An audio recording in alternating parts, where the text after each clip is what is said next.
Award পাওয়াটার চেয়েও nominate হওয়াটাও অনেক artist directors এবং যারা হচ্ছে শিল্পাঙ্গনে আছে তাদের একটা ড্রিমের মতো। যেহেতু কোরবানি জায়েজ আছে, সো ওটা নিয়েই ব্যস্ততা থাকবে।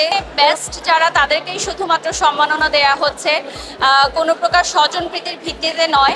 খুব ভালো লেগেছে যে আমাদের এখানে অ্যাওয়ার্ড পাওয়াটার চেয়েও নমিনেট হওয়াটাও অনেক আর্টিস্ট ডিরেক্টরস এবং যারা হচ্ছে শিল্পাঙ্গনে আছে তাদের একটা ড্রিমের মতো। যে এখানে বেস্ট যারা তাদেরকেই শুধুমাত্র সম্মাননা দেয়া হচ্ছে, কোনো প্রকার স্বজনপ্রীতির ভিত্তিতে নয়।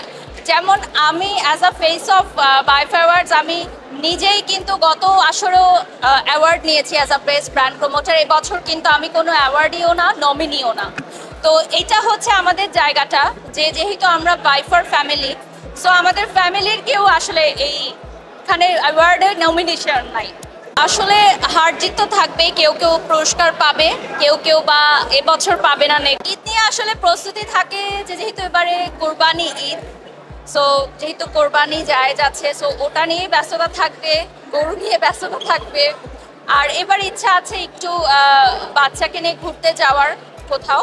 পারফরমেন্সের জায়গাতেও আমরা একদম বেস্ট আর্টিস্টদেরকে নিয়ে এসেছি, যারা হচ্ছে ডান্স খুব ভালো করে, গানের ক্ষেত্রে যারা বেস্ট সিঙ্গার্স আছে। আপনারা দেখেছেন আজকে আজীবন সম্মাননারও একটা আয়োজন রয়েছে, সো আশা করি ভালো লাগবে।